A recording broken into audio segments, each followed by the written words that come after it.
When you start to read the Gospel of Matthew, you start to notice something. Matthew is presenting Jesus as Moses 2.0. And once you see it, you can't really unsee it. Because Matthew isn't just telling you what Jesus did, he's intentionally retelling Israel's story with Jesus at the center. Let's look at some similarities. The first one we notice is the birth story. Moses is born under a ruler, Pharaoh, who feels threatened and orders all the baby boys to be killed. Jesus is born, and Herod the Great does the same thing. Both of these stories involve a rescued child, a dangerous king, and a journey that leads through Egypt. Matthew even says that Jesus comes out of Egypt, which is like Matthew saying, "Hey, everybody, this should feel familiar." We also notice a similarity with the wilderness. After Moses leads Israel through the water, they enter the wilderness. They spend 40 years there with lots of testing and lots of failure. Jesus goes through the water in the form of baptism and then heads straight towards the wilderness, and he spends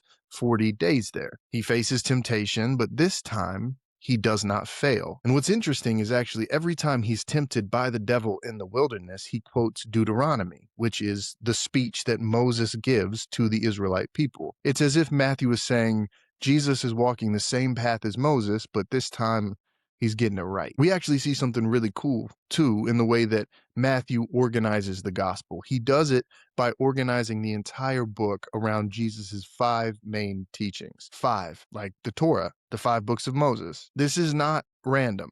This is Matthew saying, hey, this is like a new Torah, not replacing Moses, not replacing the Torah, but fulfilling it, continuing the story. And at the center of it, we see Jesus climbing up on top of a mountain to teach, in the same way that Moses stood on Mount Sinai and taught. But where Moses was saying, "Thus says the Lord," Jesus is saying, "But I say to you." Then comes the moment where Matthew really stops hinting. Jesus goes up a mountain and he's transfigured. And who is on the mountain with him?